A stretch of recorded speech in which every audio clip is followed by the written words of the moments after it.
Thank you very much, Todd. And welcome everybody. And yes, just reiterate what Todd said about this, and I'll talk a bit more about this later on in the presentation, the importance of people being involved and the importance of democracy in this process. My job, firstly, is to give you a bit of a brief overview of why we're where we are, why we're discussing this, and put it into context. So in the whole national electricity market, there's been a push that's going at different speeds in different states to privatise a lot of the electricity industry. So in Tasmania, as most of you will be aware, there are 3 government business enterprises that run the whole electricity system. So in the old days, good or bad, however you regard them, there was the hydro. Now you've got 3 government business entities, Hydro Tasmania generating the power, Transcend transmitting it, and Aurora distributing it and selling it. And the government has decided that as its first move towards the privatisation, they will privatise the retailing part of that. What that requires them to do is to split Aurora into 2 bits, the bit that sells you the electricity and the bit that manages the poles and wires and reads your meters and so forth. And what they're planning to... And they're not actually going to set up something. What they're doing for the retailing, they are putting out to tender the customers. So everybody in Tasmania who's a small customer of Aurora will be divided into one of 2 groups and offered for sale to the existing retailers. And the government hopes, obviously, that they're going to make quite a lot of money by selling you to the retailers. And the government wants to maximise the revenue that they get from that sale. And so that's one of the drivers of this process. And it's also important to understand that because the feed-in tariff to a lot of people in the government is seen not as a fantastic opportunity or as an example of the public getting involved and generating electricity. They see it as basically a nuisance, because if you come from the mindset of the only way to generate electricity is in big power plants and all the consumers just buy it, and they're a captive audience, if you like, then people like yourselves who generate your own electricity are seen as an inconvenience at best. So this process has been driven very much from within Treasury, and I say that because a lot of our discussions, for example, trying to get information out of Aurora and from other people, everything goes back to Treasury, but when you try and talk to Treasury, it's very hard to get information out of them.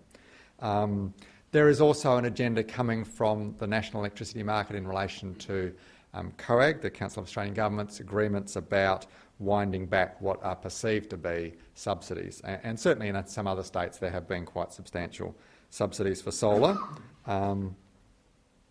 So as part of that process, for the last, since November last year or earlier, people in Tasmania have been saying, well, if you're going to sell off Aurora, what's happening about the feed-in tariff?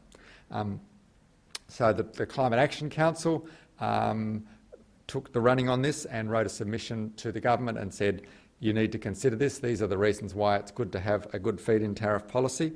And that was sent to Treasury, and I think it's fair to say, Chris, not a fairly resounding silence was the response to that. In March this year, the government put out a market and regulatory framework paper which said how they were going to run the privatisation, that they were going to divide the customers into 2 groups. They'd previously been talking about 3.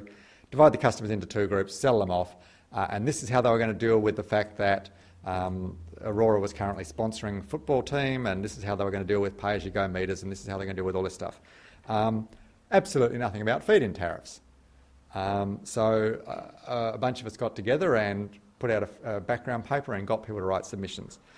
So there were 8 different, very respectable organisations that wrote in submissions and said, you have to address the issue of feed-in tariffs as part of the privatisation of the Aurora customers.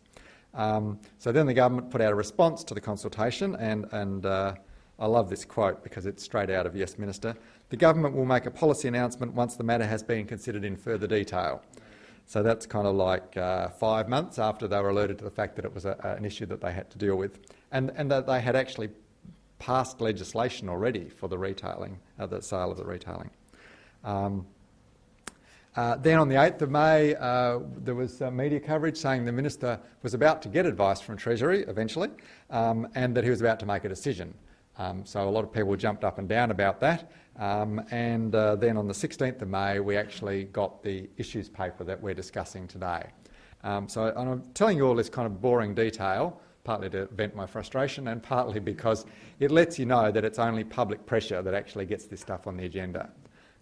So the work that everybody's done to write the submissions, to lobby the minister, to ring up Talkback Radio has what's even got it to this point. So yes, the government has released an issues paper. They've given 3 weeks for comment, and there are some good things in the issues paper. There are also quite a lot of problems with it. It takes an incredibly narrow view of the benefit of small-scale solar power.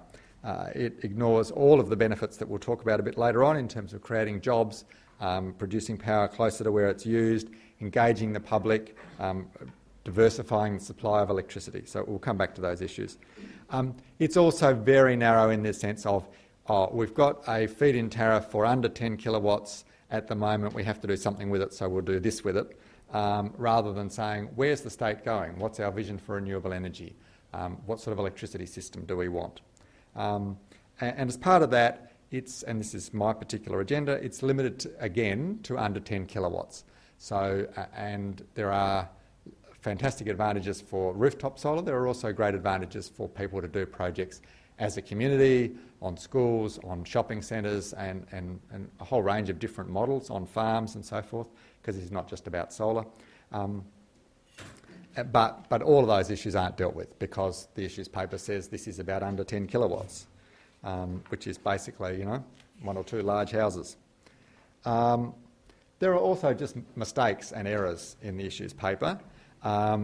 It makes a fundamental misunderstanding of how the feed-in tariff actually works, which is pretty appalling for a government issues paper. And I've spent quite a long time on email and phone trying to get somebody to accept responsibility for who wrote these examples that are in the issues paper and is it wrong. Once again, resounding silence. It gets a bit technical, but most of you will have 2 metres.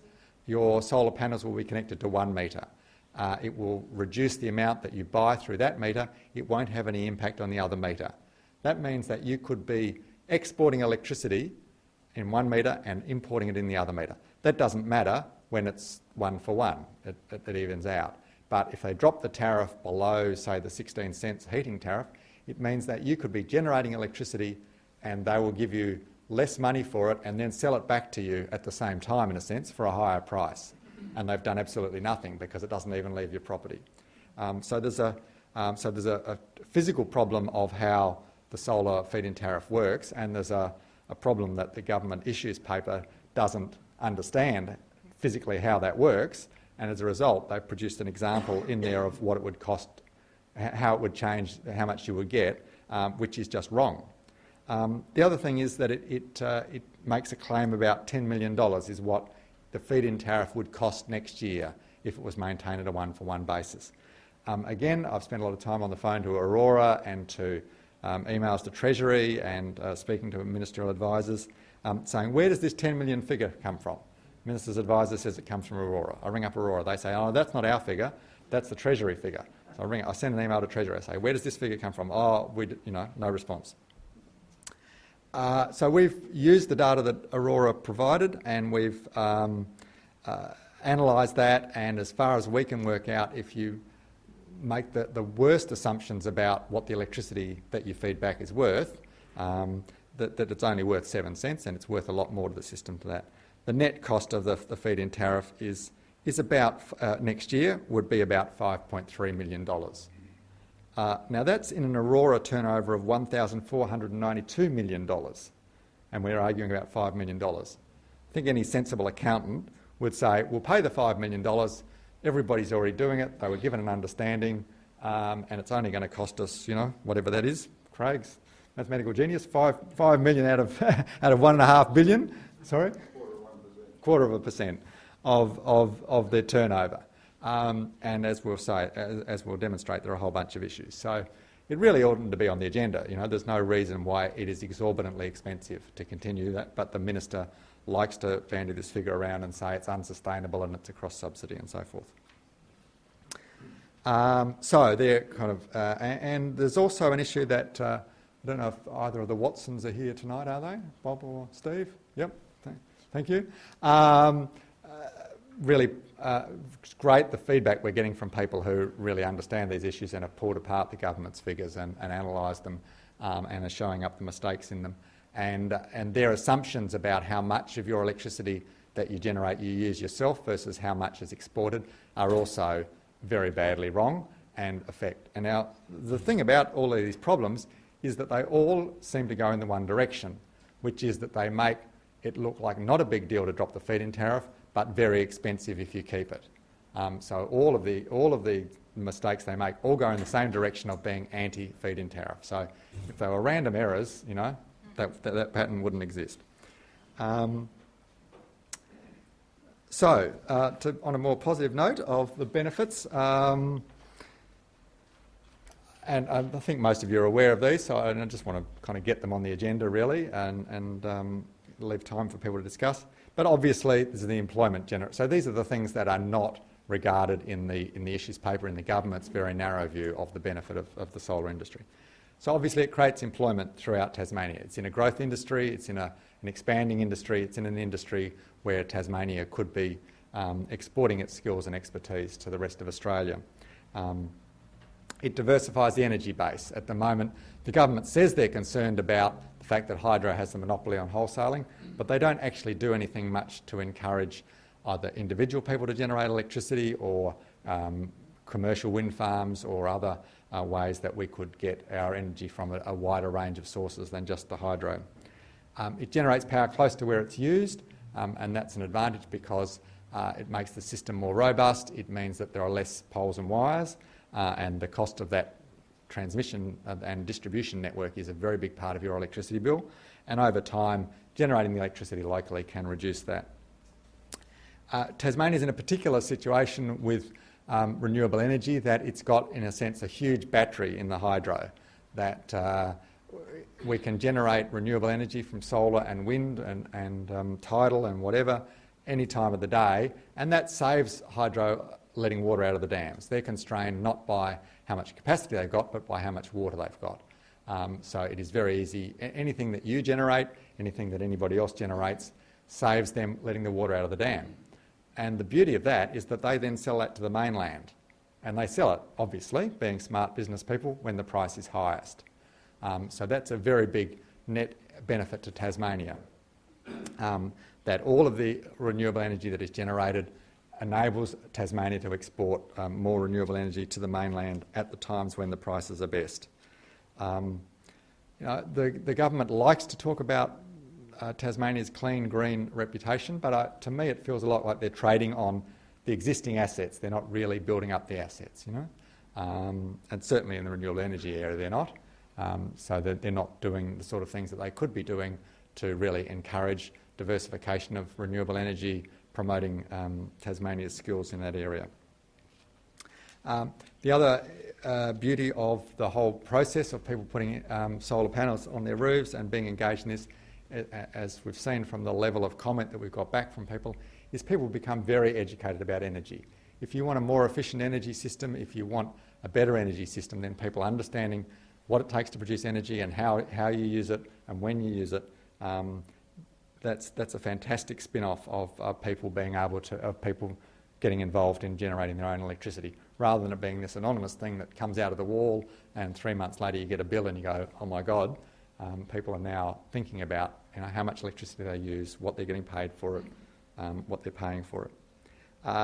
And it enables people to take direct action to address climate change. And it's interesting to see the motivation of people who've invested in Hepburn Wind when I was involved in that, and the motivation of people in solar panels. So there's that real groundswell of people feeling that this is something concrete that they can do about climate change.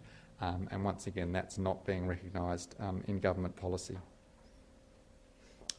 So what happens next? As Todd's mentioned, submissions are due by next Friday. There is some material on our website already from when we did the first round of submissions for the previous paper that didn't mention feed-in tariffs at all, but we will be updating that in the next few days and putting it on our website. So we will do as much as we can to make all these arguments to Treasury they will come up with a recommendation. On track record, we're not all that comfortable with them really understanding the issues and coming up with a good result.